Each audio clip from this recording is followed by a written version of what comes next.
Hi everyone, it's Jack back with another video, and today I'm going to make a video about PayPal, talk about its recent quarter, some of the catalysts I see of this stock going forward, particularly its new CEO, and why I think there's a lot of opportunity here in a business that has been beaten down over the last couple of years. I'm sure people remember the highs of over $200, nearly $300.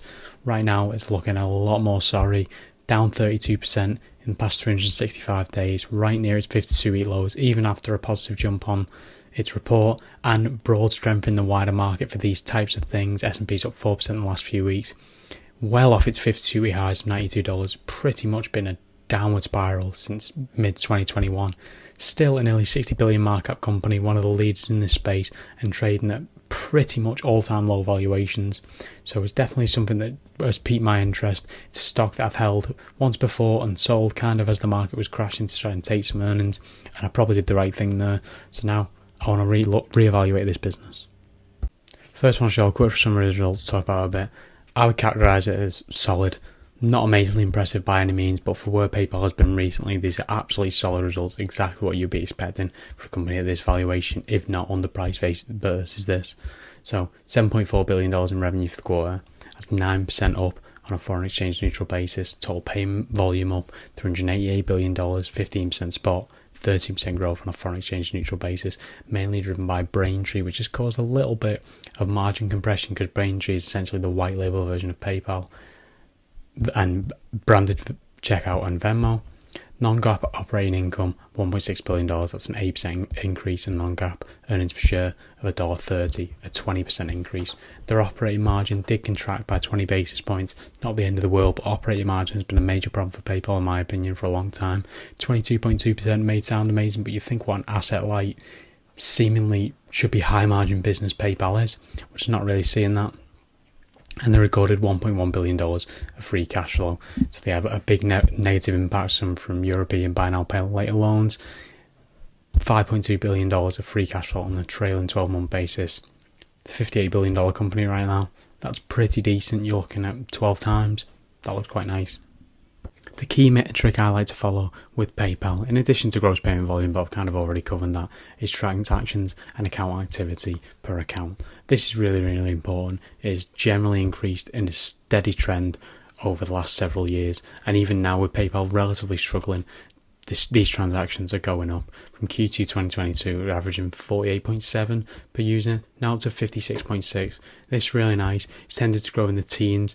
It grew 11% in the most recent quarter transactions overall. Transactions per active account grew 13%, so a nice little arbitrage here, a nice little difference between the two. Even if active accounts are basically flat, declined 0.6%, there was growth in the previous few quarters. It was flat the last quarter. This is to be expected. It's pretty much reason saturation.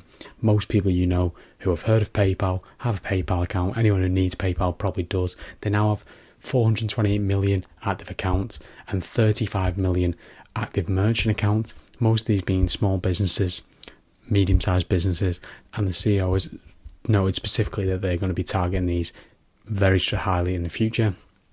But overall, I'm really happy with this.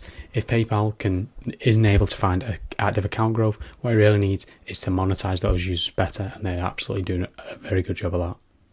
I briefly mentioned at the start of the video, and the CEO actually did mention it in the call, but operating margin is a bit of a problem for me with PayPal. It's probably the biggest headwind I see for this business, is that they just are so inefficient with their margins. For this sort of business, how asset light is, it's essentially a piece of software. How they are not managing to get Visa and MasterCard like operating margins is far beyond me. Operating margins of around 22%, that's pretty much where it stays, and that's on a non-GAAP basis. Their actual GAAP operating margin is significantly worse, in the mid-teens, ranging from in the last couple of years, 16.8 to 14.2. That is really quite poor in my opinion for such an asset-light business. I see no reason why they shouldn't be getting Visa and MasterCard numbers here. And while volume-based expenses grew 21%, essentially in my opinion, it's a mix of the processing growth, so the processing more transactions. I feel like this business should be scaling much better than it is on this sort of thing, and operating margin contracted 20 basis points to 22% on a non-GAAP basis. This just really isn't good enough. Their operating income is increasing decently, but again, many of these are on non-GAAP basis. What actually matters is GAAP operating margin, GAAP operating profit, and they're just not generating this efficiently enough in my opinion. Free cash flow also has seen some variation. It's generally coming in that $1 to $1.5 billion range for the last few quarters, with one quarter being significantly down, but they had decent reasons for that, and it was basically an adjustment. So they recorded $5.2 billion of trailing 12 months cash flow, excluding the HFS impact. This is, again, not really that impressive, but based off the size of the market cap of this business, it's trading for probably around 12 times this market cap right now. That is decent. Free cash flow generation in the 15% range. I'd like to see it do better than this, but I do think this is okay. But again, with some changes that the CEO could make going forward, I think this could really catalyse the growth of this business if it became more free cash flow generative. I don't see any reason why they shouldn't be able to do this. So the guidance going forward was reasonably strong. They expect non-GAAP EPS to grow 21% to $4.98. It's a $50-something business. So again, we're looking at 10 times earnings, which is reasonable and about as cheap as you're going to see for this sort of business, a business of this perceived quality in the market. Non-GAAP earnings per share growth of 21%. Non-GAAP operating margin expansion of 75 basis points. But again, it's not really enough here. And free cash flow of $4.6 billion. So they're actually predicting to lose some free cash flow going forward. I don't think this is the worst guidance in the world. Can't complain when I'm seeing 21% earnings per share growth, even if it's on a non-GAAP basis. They're expecting revenue growth around 7.5%, 8.5% on a foreign exchange neutral basis. That's basically where it has been in the past. And they're looking at $5 billion of share repurchases. Again, can't really complain about that. Their capital allocation strategy over the last few years has generally been okay. Perhaps they've acquired a few too many businesses, but generally they do a lot of things in-house, and were rivals such as Square or Block was buying Afterpay for something like I think it ended up being $40 billion in the end. PayPal decided to generate its own buy now pay later service in-house, did a reasonable job of that. They've generated $31 billion in free cash flow since becoming an independent company in July 2015 after the spin-off, and they've allocated $21 billion of that to share repurchases. Many of these repurchases will have been far above the value that PayPal is right now, and $13 billion to acquisitions, strategic investments, etc., which I think have mostly been reasonable use of capital. I think PayPal is actually quite a good acquirer. I really like their acquisition of Zoom, that's Zoom with an X, and they recently have decided, as part of the new CEO's scheme, there's a lot of duplication, and they want to have some divestitures, focus on the core product. I think this is absolutely the right thing to do. In addition to returning some capital to shareholders, they're going to repurchase $5.4 billion. They've divested Happy Returns for $465 million in cash.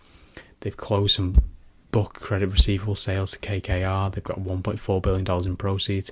They're selling off some of the dead wood, generating capital that is going to go back into the business and going to come back to shareholders. It's very, very hard to complain about this. It only makes a more focused business. And this is essentially what the new CEO, Alex Chris, said he was going to be aiming to do in the call. He said all the right things as far as I'm concerned, and all the right things that are needed to provide a positive catalyst for this business if he's able to execute on it and grow the stock, more importantly, because PayPal has only gone in one direction and only seems to be going in one direction. They need simplification, they need margin improvement, and they need to focus on the core businesses that are being Venmo, Braintree and PayPal itself. I think if it does this, it'll be able to generate decent cash flow, improve its margins, and also generate a decent bit of cash just from divesting some of the less core options that'll get returned to shareholders. And buying back the shares right now at its relatively cheap price seems like a very, very smart thing to do in my opinion. So currently looking at a business trading at price forward earnings around 13, price to earnings around 16. That seems reasonable when compared to the market right now. Price to earnings trading above 20 for the S&P 500. Price to forward earnings more in line with about 15. The price to cash flow of this business is around 16. We worked it out before, it's actually around 12. So this data is slightly out of date on the free cash flow basis. That's far, far below the 5-year averages. Of course, the 5-year averages are skewed by the absolutely daft valuations we were seeing in 2020, 2021, and even before that, PayPal was trading at a very high premium. However, this is obviously getting back down to earth, but I think that PEG ratio shows a lot of promise here at 0.55. It has a 6.13% earnings yield right now.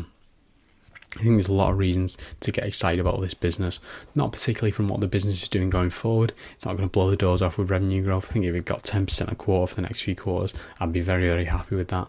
But simply from doing some optimization, trying to improve the margins and divesting some of the business segment, it doesn't seem that hard for PayPal to be a relatively decent investment opportunity in my opinion.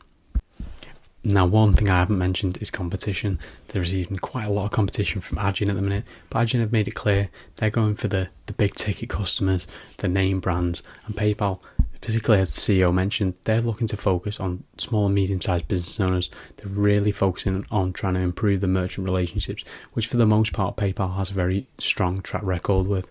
And basically, if they just focus on what they're doing, try and improve the business revenue-wise in the 5 to 10%, high single digits every year, that's absolutely fine by me. I don't think this is going to be an absolutely huge win by any means, but I can see this stock return to $100 if they optimize the business. We see a bit of multiple expansion because they start recording better margins from optimizations and divestitures, less duplication. I think basically if the CEO does everything he says he's going to do, which obviously there's some execution risk here, absolutely, but if he does everything he says he was going to do in the call, I can easily see that being a positive catalyst for this business and it returning, maybe not to $100 straight away, but in the next few years I can see it trending in that direction. I definitely think there's downside here, but I think there's a reasonable margin of safety at these valuations. Of course, that being said, this is all my opinion. You should let me know your opinion in the comments down below. Let me know what you think of PayPal. It's a very talked about stock on YouTube, so let me know what you think. Of course, I'm not a financial advisor, so you shouldn't take any of this as personalised financial advice. You should do your own research and due diligence and decide what you think of the stock yourself and don't just listen to me. Of course, when you're investing in any stock, there is financial risk. Like and subscribe and enjoy the video. I'll see you next time.